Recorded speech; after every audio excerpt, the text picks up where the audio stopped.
You see how everything connects? Everything connects when you understand waves. All I'm doing is teaching you about wave theory. That's all I'm doing. You're just learning about waves, because everything is waving. There's only waves, electromagnetic waves. So how does it work on a flat Earth, which is the true model? Let's see how all of this works, shall we?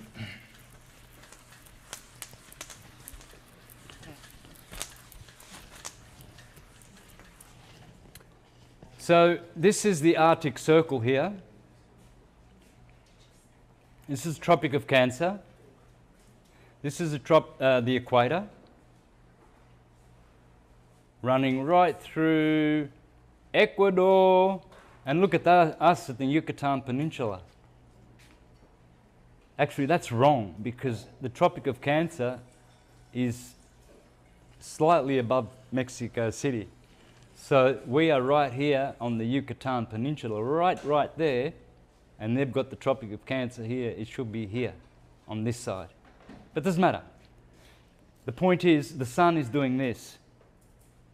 June the 21st, Cancer, Leo, Virgo, Libra, always balancing the middle, Libra, Scorpio, Sagittarius, Capricorn, Aquarius, Pisces, Aries, Taurus, Gemini. There is the North Pole. Here is the Arctic Circle.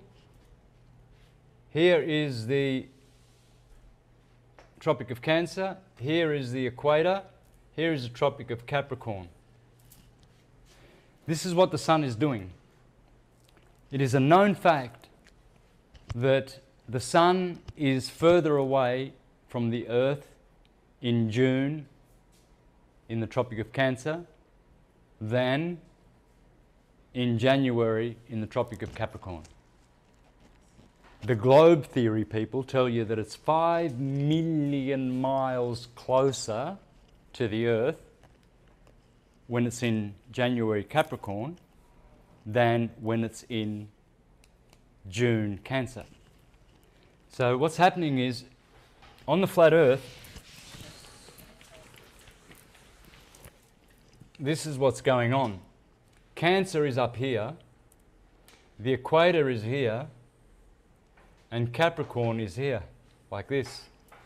And in Bhagavad Gita it says that Sri Ram, the sun, is climbing a ramp up to Capricorn, and then going up to Cancer, and then going down to Capricorn every year. 6 months, 6 months. In the book of Enoch it says there are 6 portals here, 6 gates of the sun. And this is the ramp of the Ram, the Lamb of God, the sun, Ra, incarnated. Ra incarnated. And that's why when you're in Sweden or something like up here, Finland, that's why you can see the midnight sun for 24 hours, because it's higher and it's doing a smaller circle. But then you say, hang on a minute, well, if the sun is going around here every 24 hours, it must be speeding up to do the same thing here. So does the sun go faster at Capricorn? Is it a variable speed sun? No, it's not. But it's covering more distance. That's almost double the length. The analemma teaches that. Look, the analemma is small here, small circles. Here it's really big. This is, the sun makes this pattern, analemma, every year in the sky. Study the analemma. Study it. It's very important. You'll understand the flat Earth properly. Well, it's like this. I've got a torch, right? And I'm shining it 3 foot ahead in front of me. And I'm turning around every 5 seconds. Every 5 seconds. And I do not speed up. Right. Now I lift my torch up and it's over there. But I'm still turning. 5 seconds. So, is this torch going faster? Same, nothing's changed. I've just changed the angle. Now the light is covering more space. This is why a lot of globe people, oh, but how do seasons happen? How does night and day happen? How does this and how does that? It's this is the only way to explain it. The globe, you just simply cannot explain anything. It never has and never will. It's impossible. So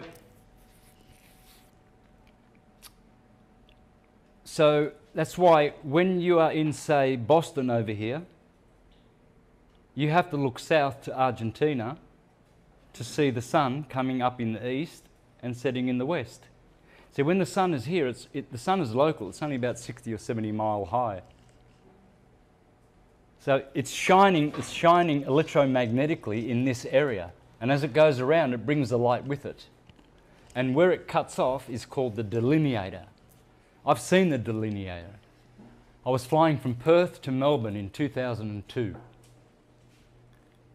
And everybody in the plane, there was like 300 people in the plane, we're going from west to east. So the sun is behind us setting. Everything 180 degrees in front of us was black, black, pitch black, black. And everything behind us was pure daytime. And in the middle, you could see dark there and light there.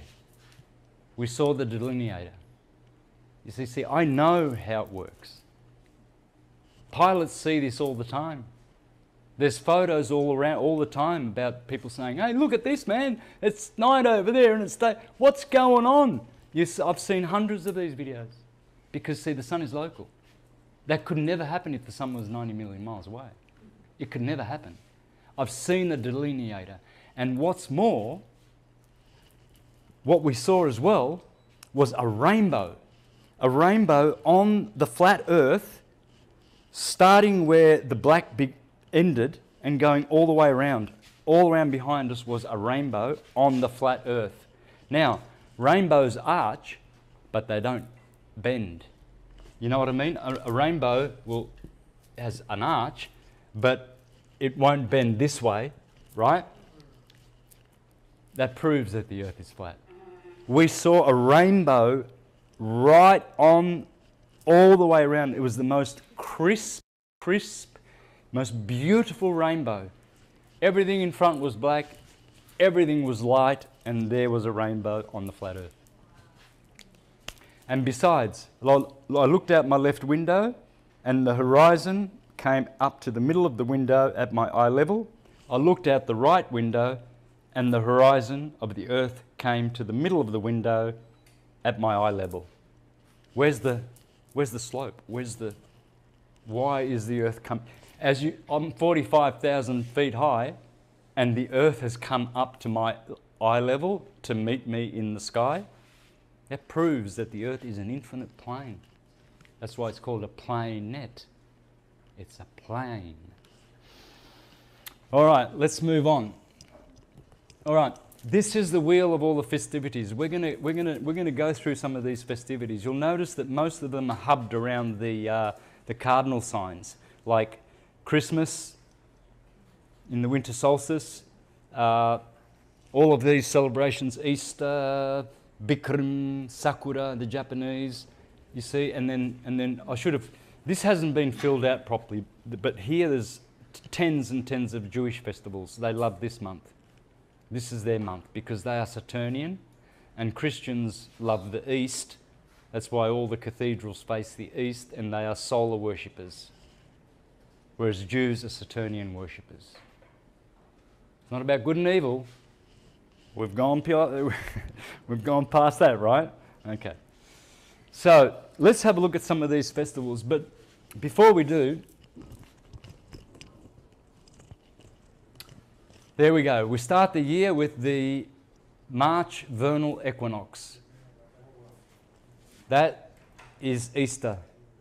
The sun is in the east. Stonehenge marks, people go to the pyramids in Chichen Itza. They go everywhere on the vernal equinox to see this phenomena that the buildings are lined up.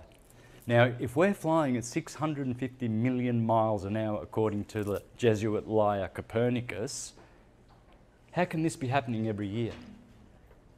And these buildings are thousands of years old, and the sun is still rising there at March the 21st every year.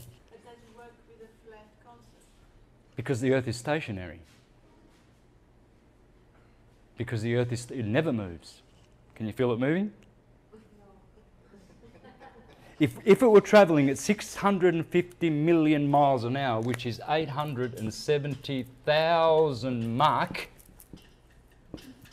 870,000 times faster than the speed of sound, do you think there'd be a wobble or two every now and then? Have you been in a plane where you're just about to fall asleep because it's so still up in the sky, and you're just, and then all of a sudden, ding, ding, ding, this is the captain, please put your seatbelts on, we're about to come into some rough weather. And all of a sudden, the plane starts going boom, boom, boom, boom, and your head nearly goes through the roof. It's pretty vicious up there, man. Sometimes I thought I was going to die, some of the storms I've been through. It's hell. The plane's going, bang, bang, bang, bang, and the wings are going, kunk, kunk, kunk. It was awful, awful, scary. And here we are, 650 million miles an hour.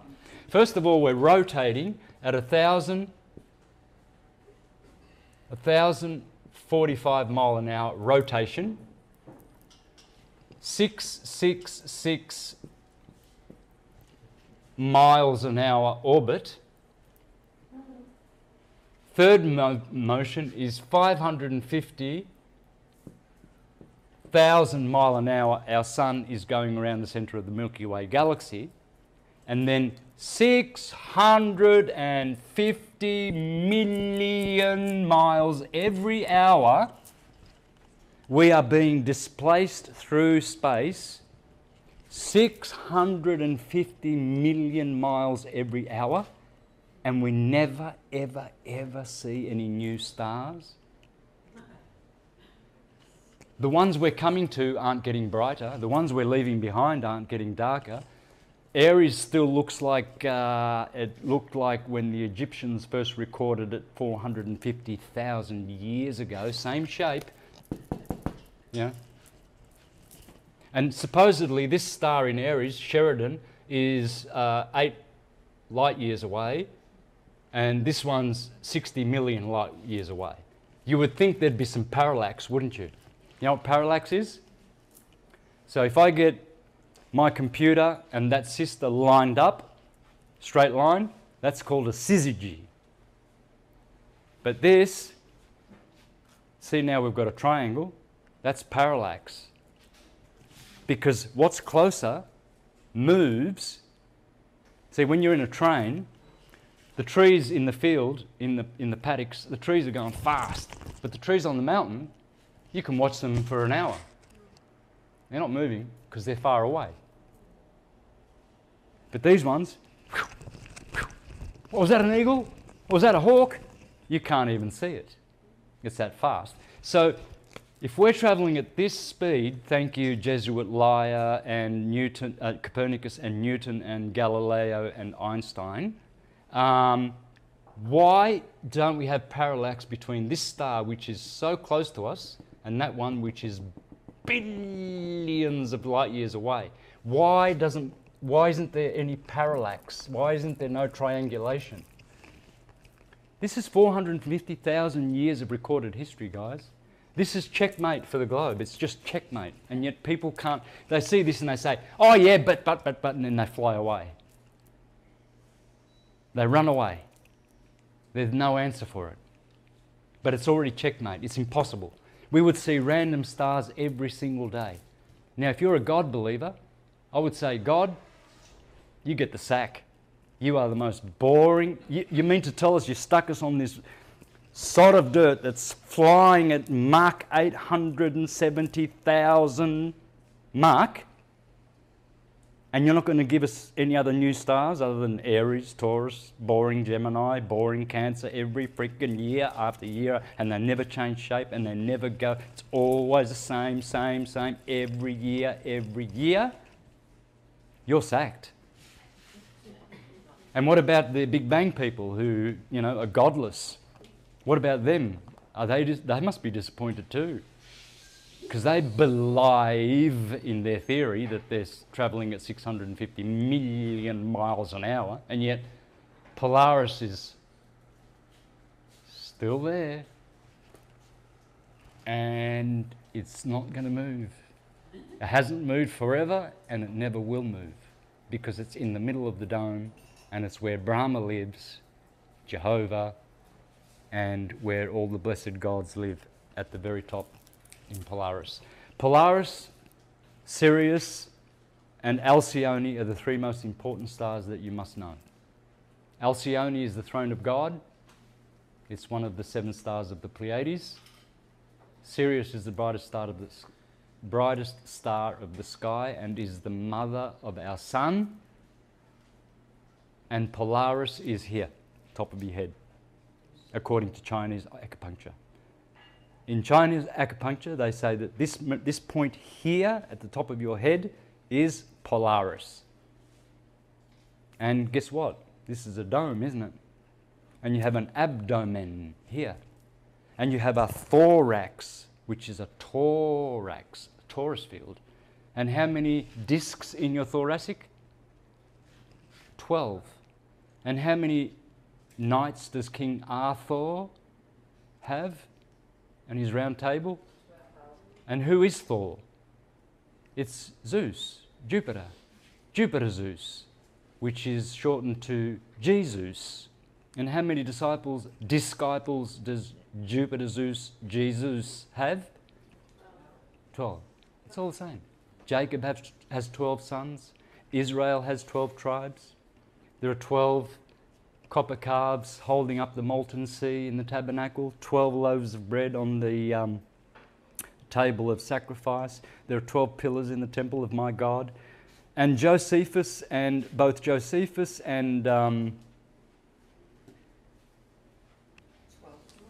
who, another great Jewish, anyway, Josephus said 2,000 years ago, he said, every time you see 12 in the Bible, which is everywhere, he said, it is the Greek zodiac. The Greek zodiac. Why does God say to Job in Job 38:32, hey Job, do you know the Mazzaroth? What's the Mazzaroth? The zodiac. Why didn't they translate it? Why did they leave one Hebrew word untranslated in the whole King James Bible? Why did they not translate Mazzaroth into zodiac? Because they can't afford to, can they? Because they're trying to hide that the Bible is not astrological, but the Bible is the best astrological treatise in the history of history. It's all astrology. All of it.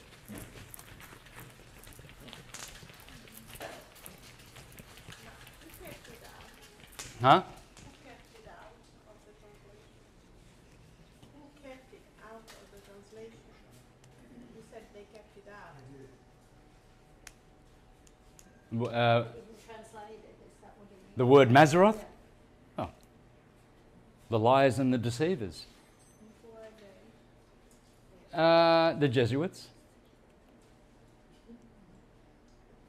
The Jesuits and the elite families who fund them, Sasha knows all about this, decided in the 1500s that they would start a counter-reformation. In 1545, they convened the Council of Trent, which lasted for 20 years. In that council, they decided that they would send all of their missionaries around the world and destroy their flat earth cosmology and bring in the globe and the global agenda. Global warming, global governance, global economy, global lockdowns, global community, global religion, and there's no globe. You see how they've fooled mankind? Who are our enemies? Don't we call them the globalists? Well, doesn't that tell you what their false idol is? The globe. Globalism.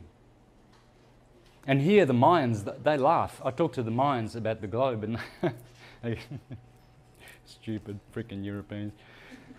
The earth is stationary, it doesn't move. Duh. And then they say, and it's an extensive plane. What do you mean by extensive plane? Well, we don't know the ends of it. So essentially I was going to take you through all the festivals. I will let you look at these beautiful festivals along the year. There's so many, and each one of them, I'll leave the slide up for the camera so the camera can read all of these.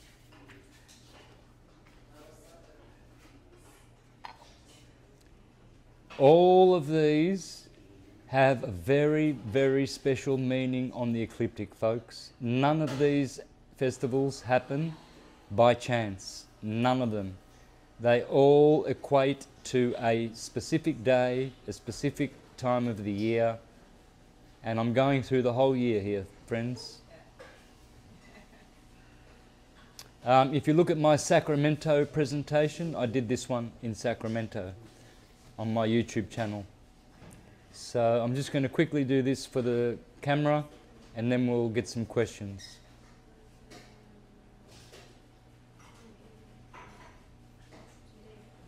All of these, all of them, have a great, great meaning.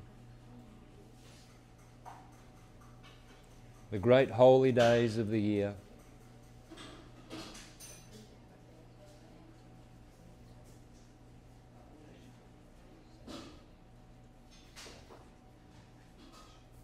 I just wish I could spend time to go through each one of them.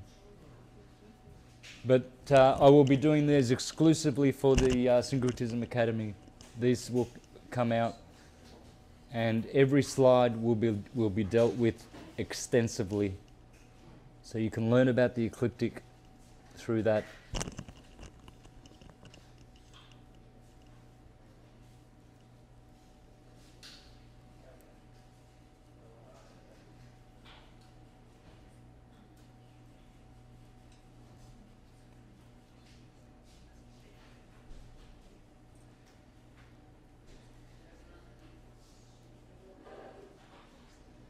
All right, so just one thing I want to do, and that's it, is show you, for instance, we know that the Son is born on the 25th of December. Jesus is in the manger and he's born on the 25th of December. Well, why is that? Well, because this is the shortest day of the year, and it takes 3 days for the sun to begin moving on the horizon, which happens at midnight on the 24th. So the 25th is the first day that the sun actually begins to climb. So of course that's when the sun is born. Well, if the sun is born here, when is it conceived? Go back 9 months to the 25th of March, a day after my birthday. This is called the day of conception, when Gabriel says to Mary, "Hey Mary, guess what? You're going to have a son. And he will be born." Right? Well, 9 months.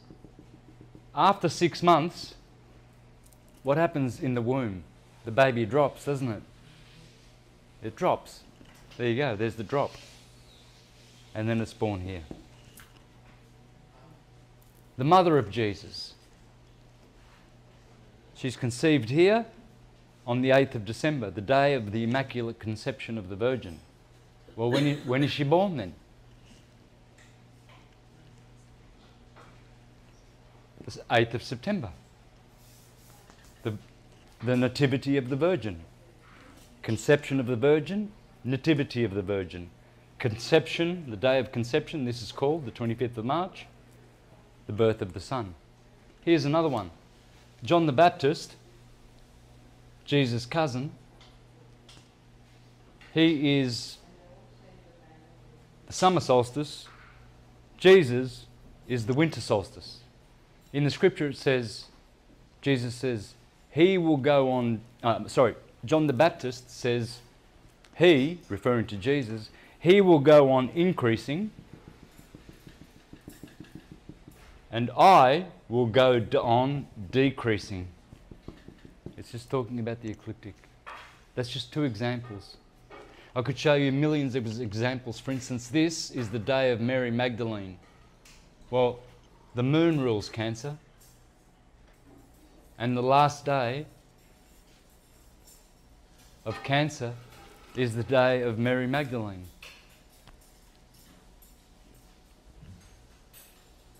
What other funny, interesting days do we have? What's the day I found myself in Rome last year, a few years ago, and by complete coincidence, I was sitting having a coffee on top of the Spanish Steps. Yeah. First time I've ever been to Rome, and that's where the bottom of the Spanish Steps is the Ave Maria stone. And suddenly they started shutting it off. And the Pope came to do whatever. What's that special? I mean, it was a special. What day was it? It was beginning of. It was on a Saturday. No, I need to know the date. December the 4th was it? It was the beginning of December. Roughly. It's probably related to the nativity, the conception of the Virgin. No, it was. That was December. Yeah. It was the 8th of December.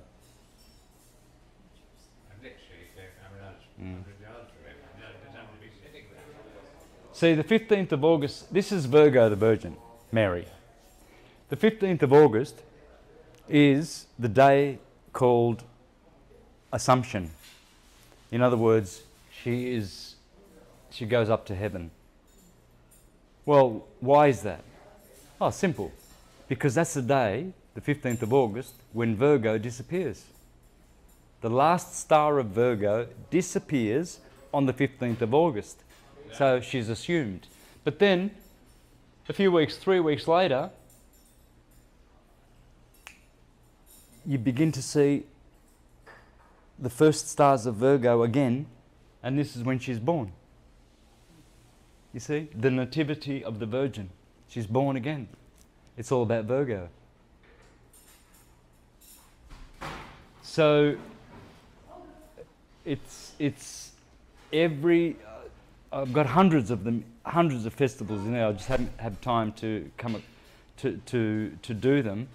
But everywhere along here, there's massive, massive, massive storytelling. In India, in the Mayans, their festivals, they're all here in Ecuador. When I spoke to the priests there, they said these are their main festivals of the year. Funny about that, isn't it? They have 4 main festivals: the equinoxes and the solstices, and then there's the cross-quarter days.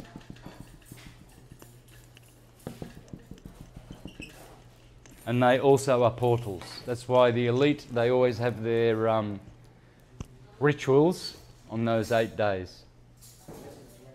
When was the Hindu religion split?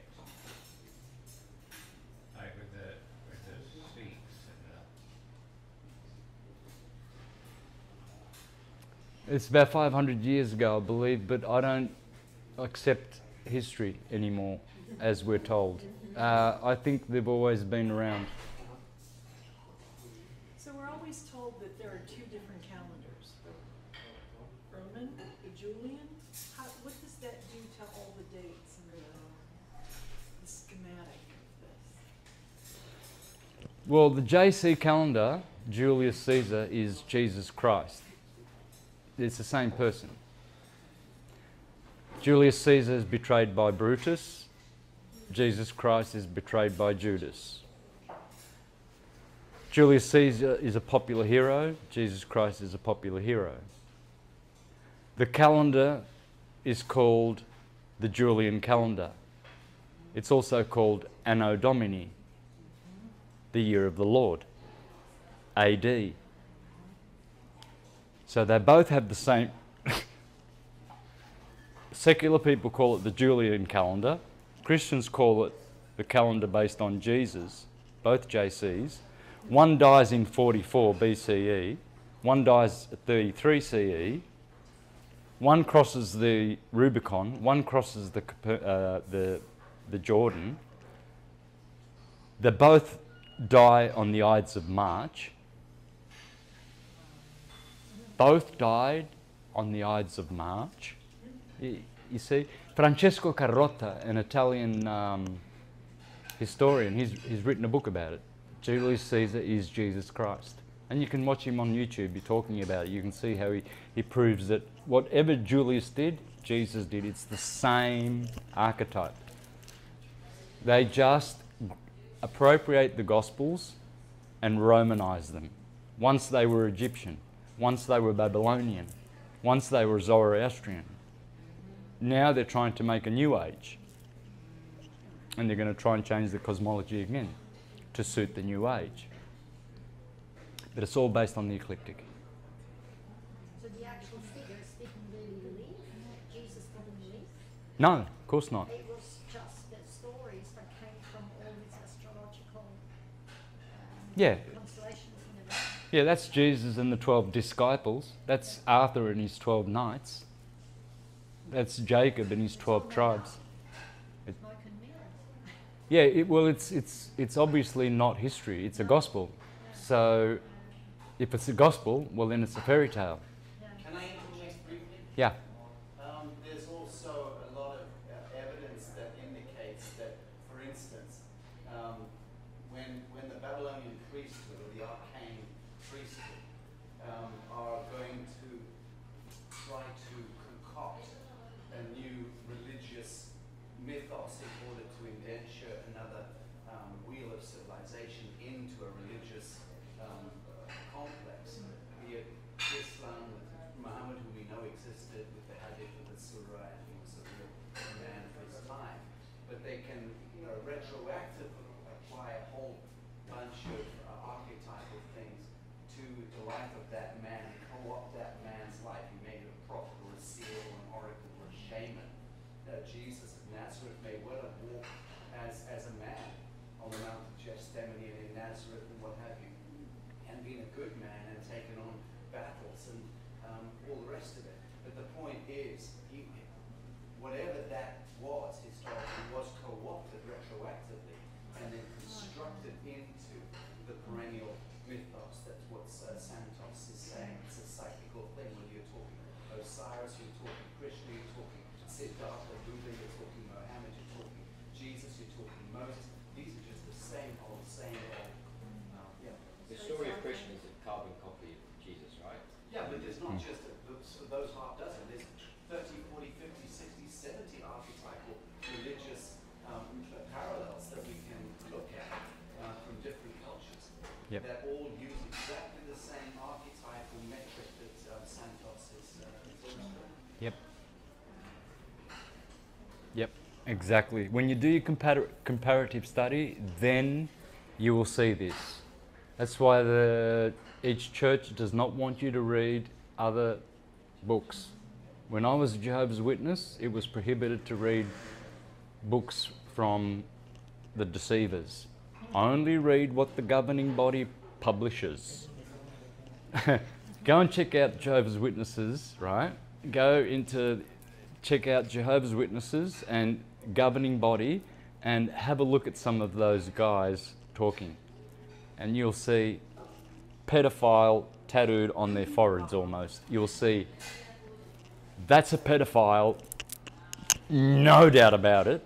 And they're talking to the people like they're little children. Like one of them, I couldn't believe it. I nearly vomited. He's going, brothers and sisters, in these critical days that we live in, dear brothers and sisters, we have to be very careful about other people's health and continue to wear the mask and get the injection to protect other people. God wants us to love other people. That's how he's talking. He's talking like he's talking to retarded kindergarten children. Because he is talking to retarded. Yeah. It makes you want to freaking... It's disgusting. It's disgusting. Total rubbish mind control. Horrific, horrific. And you can tell that this guy's dirty and up to some tricks.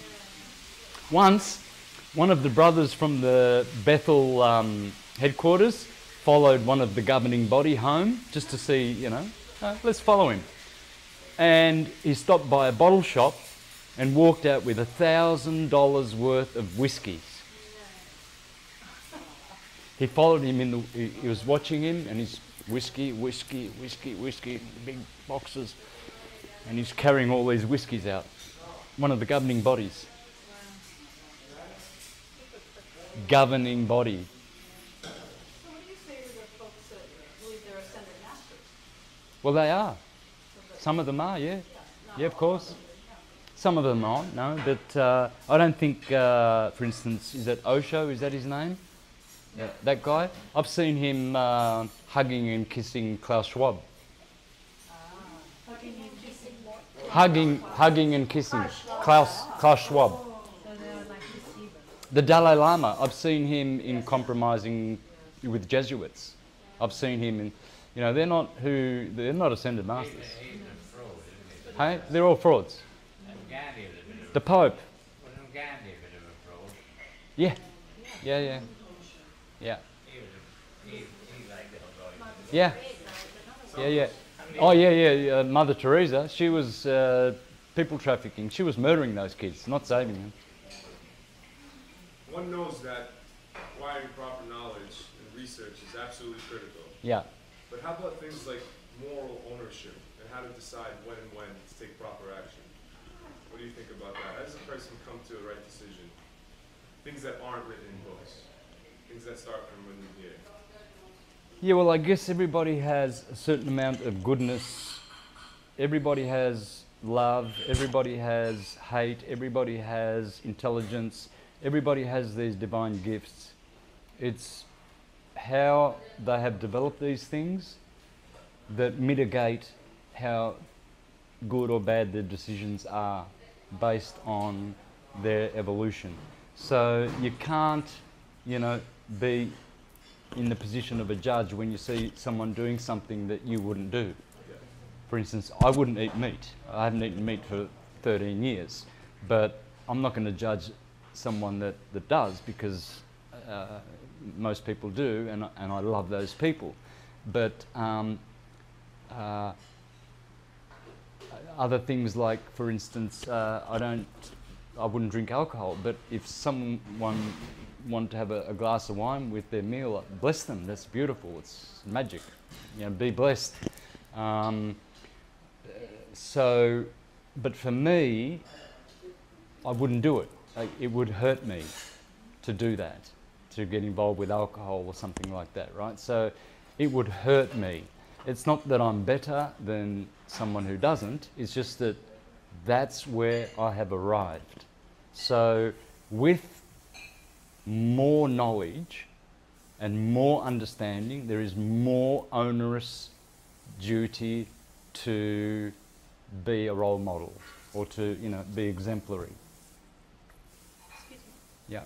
You mentioned about the timing that it starts the fall from October, Yeah. which we know, and then the spring from April, Yeah. summer. So what about Australia? How does that work on the map? It's opposite, right? It's opposite, but the astrological system is a one-way street. It doesn't change in Australia. Remember how we said that the sun does that ramp?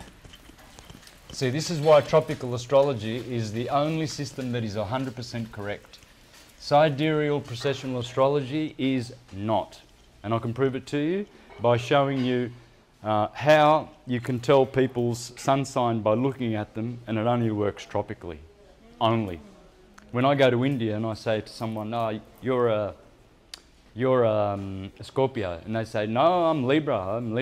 I say, "No, you're Scorpio because I can see it. You can see it." So they're out by 23 days. Okay?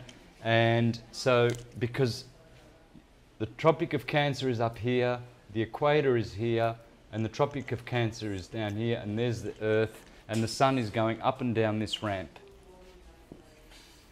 So here is Cancer, here is Aries, here is Capricorn, and here is Libra. So Cancer, Libra, Capricorn. Aries, Cancer, Libra, Capricorn.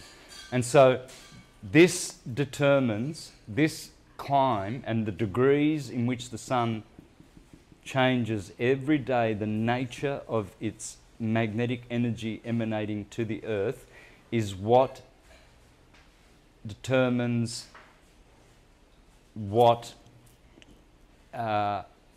effect it produces in the individual according to this ramp. It's all according to that ramp. So does it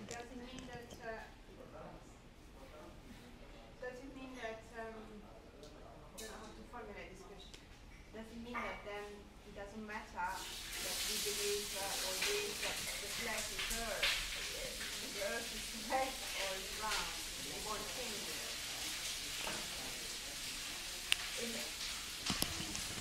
From the southern hemisphere to the northern hemisphere, yeah, no, nothing. It doesn't change because everything, all things astrological are centered on the Sun. It's all centered on the Sun and the position of the Sun. So, for instance, on March the 21st, the Sun enters Aries. There at that position every year since the beginning of history and will never move. The equinox will always be there, the solstice will always be there, and that will always be there. Regardless of the stars processing behind this tropical system, tropical just means the solstices and the equinoxes, these 4 points. They are tropical. So, because that never changes, spring is always here, it's never moved. Summer is always here, it's never moved. You know, summer's never going to be in January. It's always going to be in July. And so that's fixed. The tropical system is fixed. Every year since the beginning of history, the equinox has happened on March the 21st. It never changes, and it never will. And so that is what determines throughout the whole Earth what... See, I was born in Australia, the Southern Hemisphere, so I'm not Libran. I'm Aryan, and you can see that I'm Aryan. Let me just show you quickly some of the features of the signs. Is it not the rising sign that shows the features, or is it the Sun? The rising sign, especially if you were born at night, is more prominent. If you're born during the day, as I was, your sun sign is more prominent. So, where is that?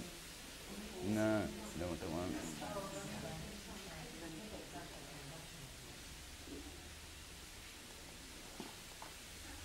This one will be a good one for you. Astrological body types. So, see that? That's Aries from March the 21st to April 20.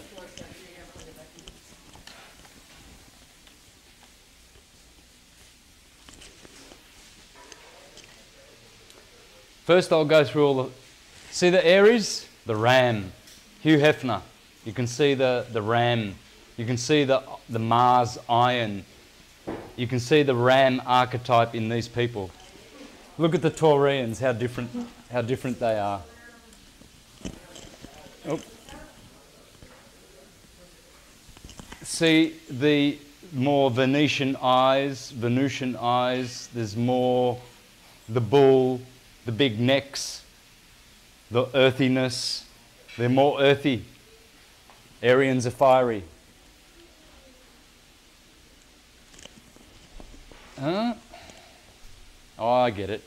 Gemini.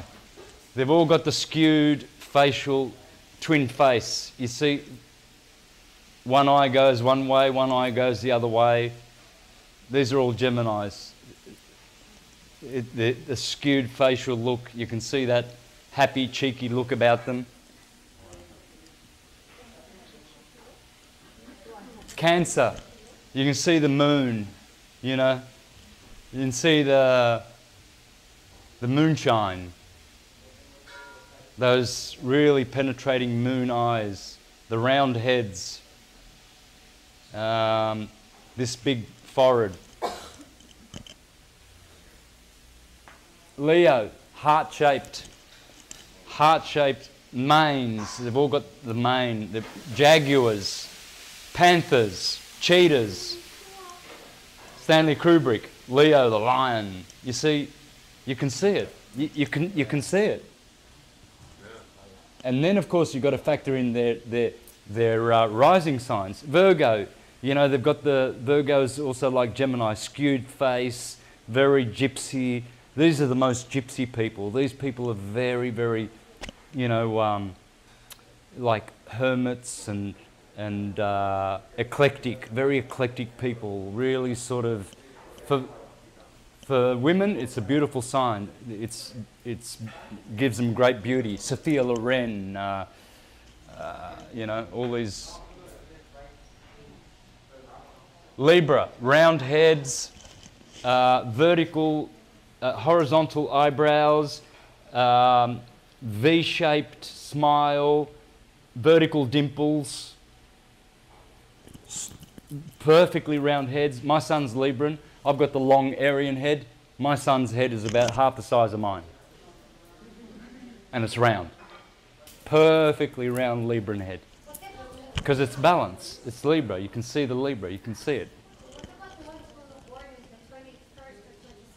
Ah, well, that's a mixture. Scorpio. They've all got the bird beaks. See, they've all got beaks. Like me. Yeah, you've got the hawk. You look like a hawk. They all look. Scorpios all look like hawks. Yeah, they're bird beaks. It's the bird. It's the eagle. And deep. Huh? Oh, because they're sexy. If you're going to have a harem, you need at least one Taurine in your harem. At least one. Scorpio. Sagittarius. Horse. Big horse teeth. Big smile. Long faces. Long. Always. They're happy. See, the Scorpios are serious. Mars. They've got that real, all right, I'm serious, deep and penetrating, and I've got questions for you. Sagittarians, happy-go-lucky, no worries, giggling, funny, happy, Jupiterian. Capricorn, success. You can see something twinkle in the eye, you know, they've got smaller facial features as well. They've got the goat looking, you know, head shape. Capricorn is what? December, January, right? Yep. Wow. Aquarius. See how the eyes are very close together? Their face is sort of more compacted. What's on their face is narrow, and they've always got this little square tip on the end of their nose. Aquarians, you can tell she's got a little tip on her nose. That one, he's got it. That's an Aquarian nose. Pisces, well, they've got wide eyes like the fish. See, the fish have their eyes out here. See, so you see they've got a wider. You can see that one's very typically Piscean. That stands out. Can I just ask you something? And this is so basic, but is that are you taking this based on the sun sign? And the rising. And the rising. So see, these will all have different rising signs. If I had time, what I'd do then is I would go through their rising signs and then tell you, describe all the features. For instance, let's do this one, right? So physical traits of Pisces.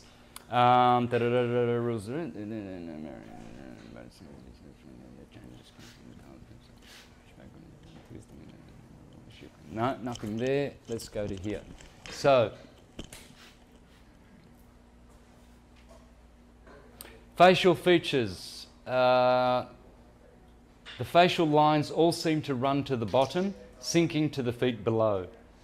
In contrast, the wide, inflated cheekbones appear to give the upper face its needed buoyancy to keep the eyes and brows above the wavy water surface. Judd Hirsch and Lynn Redgrave, with their Piscean sun and ascendants, these are both sun and ascendants, show the sagging bone structure and facial lines of the fish. Note how one side of the face sinks below the other, twisting the bone structure and the flesh. You see that? Right? These are things. Guess a couple? Huh? Can you guess a couple? I don't like to do that because then you start thinking, right?